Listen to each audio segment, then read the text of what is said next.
The hiring manager almost slid the application into the rejection tray without reading past the first line. It had been a relentless Tuesday morning at Sterling Crest Properties, one of the largest luxury commercial real estate companies in the Pacific Northwest, and dozens of people had already applied for the overnight security guard position. Most would never receive a callback. But when the paperwork reached the executive floor for routine approval under the company's new workforce initiative, Billionaire founder and CEO Evelyn Mercer stopped signing contracts and stared silently at a single name written in careful handwriting. Her executive assistant noticed the unusual pause and quietly asked if something was wrong, but Evelyn didn't answer. She simply read the surname again as though it had traveled across 2 decades to find her. Far across the city, unaware that his application had interrupted the busiest day of one of America's most powerful businesswomen, Daniel Brooks parked his weathered sedan outside Maple Ridge Elementary just before the morning bell. The engine coughed once before falling silent, and he smiled with relief that it had survived another drive.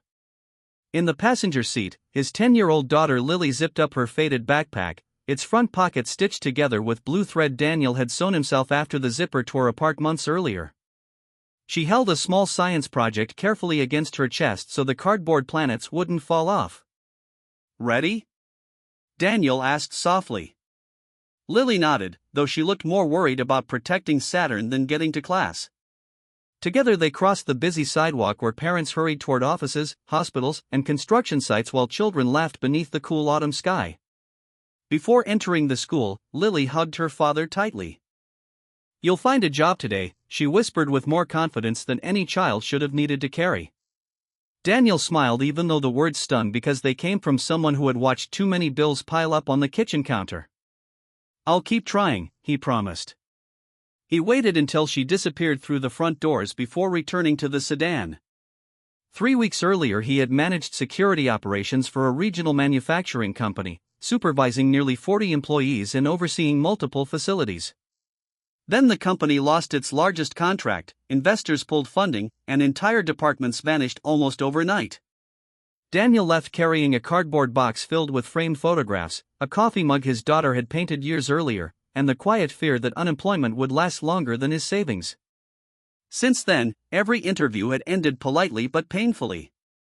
Employers praised his experience before explaining they had chosen another candidate or that he seemed overqualified for the positions available. Rent, utilities, groceries, and his mother's medical treatment steadily consumed the money he had spent years setting aside. Pride slowly became a luxury he could no longer afford. That morning he opened a job listing for overnight security at Sterling Crest Properties.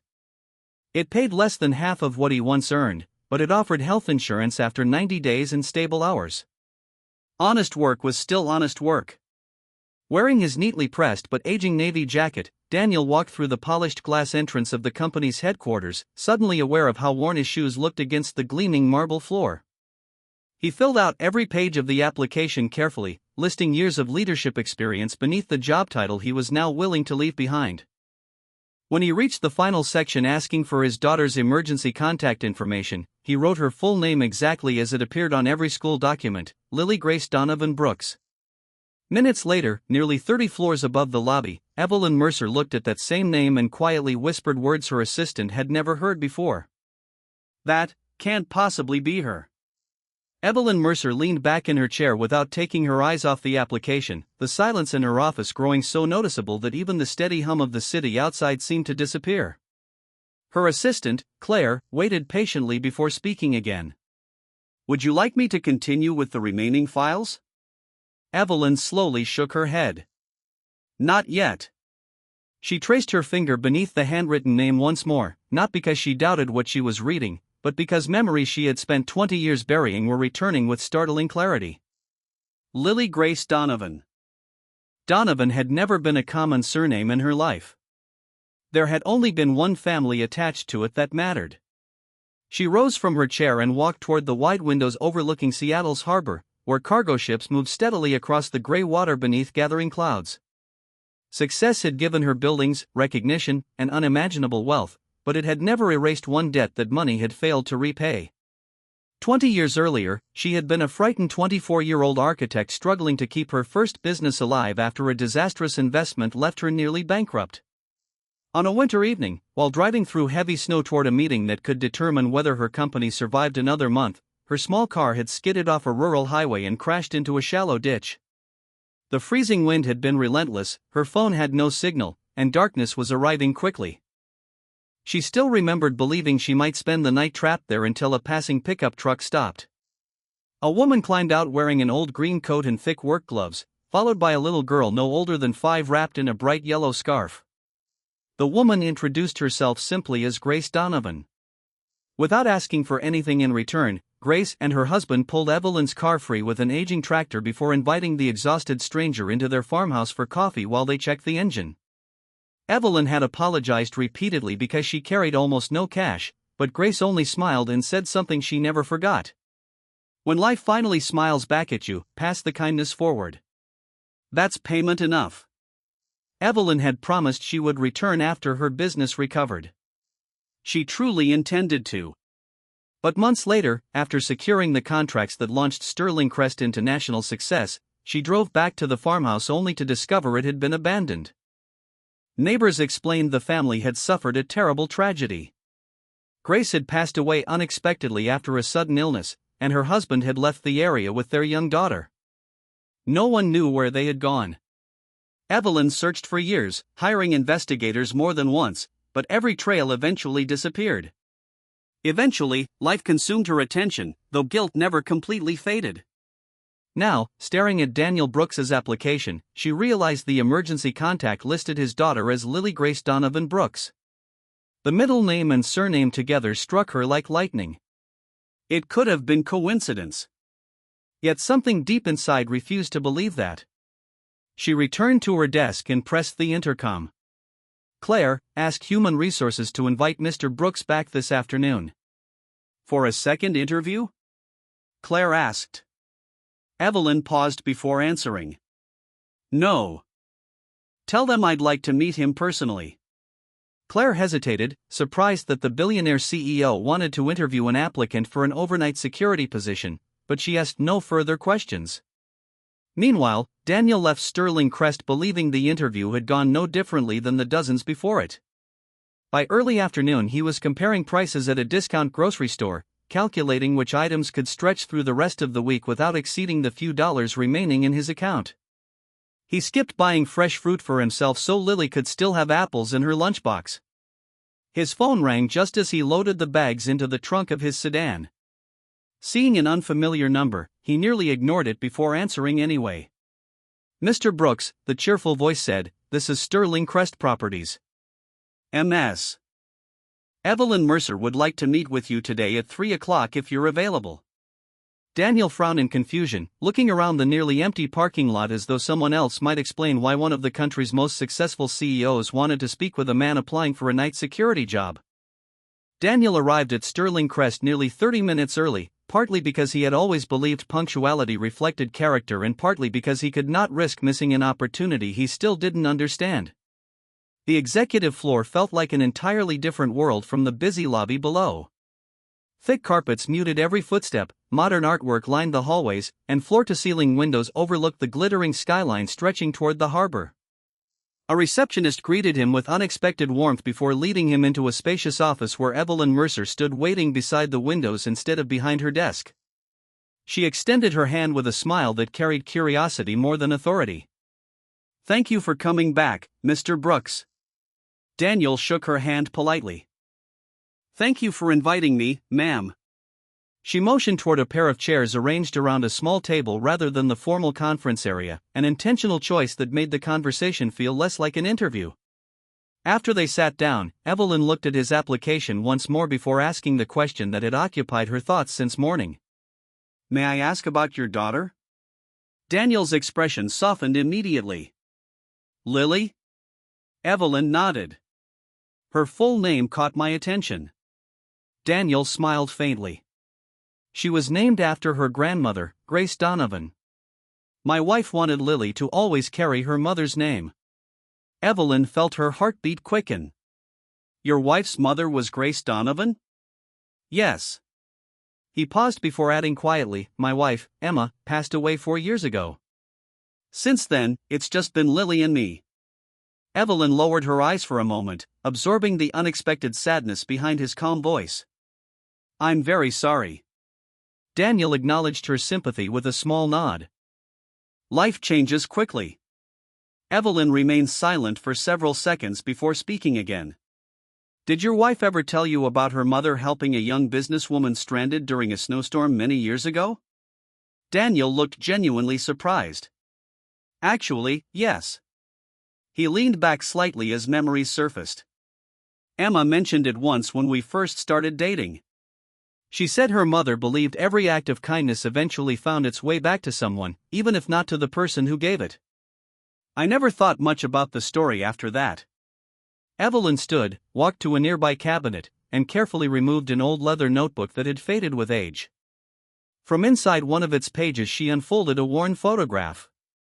It showed a much younger Evelyn standing beside a muddy sedan outside a white farmhouse. Next to her smiled a woman wearing a green winter coat and a little girl wrapped in a bright yellow scarf. Daniel stared at the picture in disbelief. His eyes moved slowly to the child before returning to Evelyn. That's Emma, he whispered. Evelyn nodded gently. I carried this photograph because I always hoped I would find the family again. Neither of them spoke for a long moment. The silence felt respectful rather than uncomfortable. Finally Daniel broke it with a quiet smile. Emma would have laughed at this. She believed the world was much smaller than people realized. Evelyn smiled through eyes that had suddenly grown emotional. She sounds very much like her mother. She carefully returned the photograph to the notebook before changing the subject. Mr. Brooks, may I ask something unrelated? Of course. Why apply for an overnight security position when you've managed entire security operations? Daniel answered without hesitation. Because my family can't pay bills with pride. I stopped looking for the perfect opportunity when I realized my daughter needed stability more than I needed my old title. Evelyn studied him carefully. There was no bitterness in his voice, no resentment toward the companies that had rejected him, only quiet determination to keep moving forward. At that moment she realized she wasn't speaking with a man who had lost his value. She was speaking with someone who had simply run out of people willing to recognize it.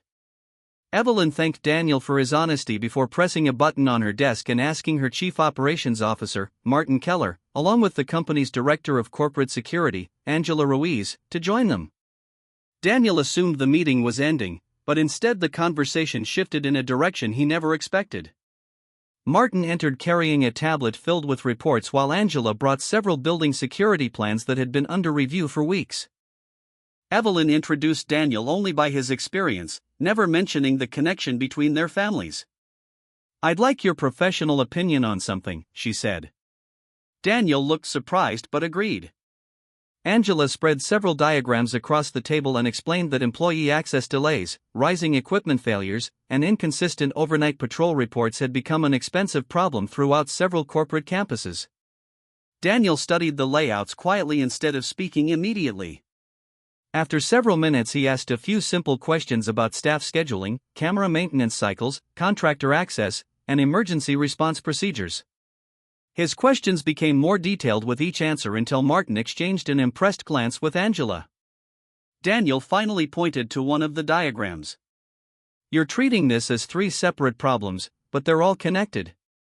The patrol routes don't match camera coverage, supervisors are reviewing reports after shifts instead of during them, and contractors are entering through too many uncontrolled access points.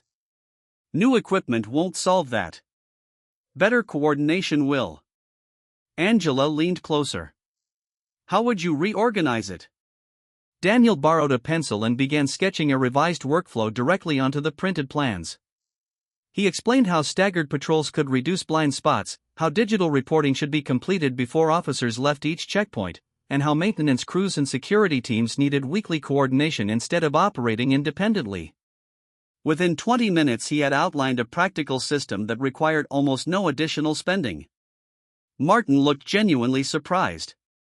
We've spent 6 months discussing software upgrades that cost millions, and you just identified the operational issue with a pencil. Daniel smiled modestly. Most problems aren't as complicated as they first appear. People usually are. The room filled with quiet laughter. Evelyn watched without interrupting. She had invited Daniel hoping to learn whether he deserved more than the position he had applied for. Instead, she was watching experienced executives ask him follow-up questions like a trusted colleague. When the discussion finally ended, Martin turned toward Evelyn. "If this man isn't already leading security somewhere else, someone made a serious mistake." Angela nodded in complete agreement. After they left the office, Evelyn closed the door and placed a folder on the table in front of Daniel. He assumed it contained paperwork for the overnight security position until he opened it. Across the first page, in bold letters, were the words Regional Security Operations Manager. Daniel looked up, clearly confused. "I don't understand." Evelyn folded her hands calmly. "That position became vacant 2 weeks ago. We hadn't begun interviewing because we couldn't find the right person." Daniel shook his head. "I applied to be a night security guard." "I know. This job pays." He glanced at the salary listed in the offer and stopped speaking altogether. It was nearly identical to what he had earned before losing his previous position, with full benefits beginning immediately. Evelyn met his eyes before continuing. "I'm not offering you this because your late mother-in-law once helped me. Grace Donovan never expected repayment, and I refused to reduce her kindness to a business transaction. I'm offering it because, after listening to you for the last hour, I believe you're the most qualified person I've met for the role." Daniel remained silent, overwhelmed not by the salary but by something far rarer. For the first time since losing his job, someone had looked beyond the title on his application and recognized the years of experience, leadership, and quiet resilience that unemployment had almost convinced him no longer mattered. Daniel closed the folder slowly, taking a long breath before looking back at Evelyn. "May I ask one question?" She nodded. "If I had never written Lily's full name on that application, would we still be having this conversation?" Evelyn smiled with complete honesty. "Probably not. I never would have known you were connected to Grace Donovan." Daniel lowered his eyes for a moment, then asked the question that mattered even more. "Then how can I be certain I'm earning this?" Evelyn answered without hesitation. "Because recognizing your application gave you an opportunity. You earned everything after that. Grace's kindness opened a door years ago, but your knowledge, your integrity, and your leadership walked through this one." Daniel felt a weight lift from his shoulders that had nothing to do with employment.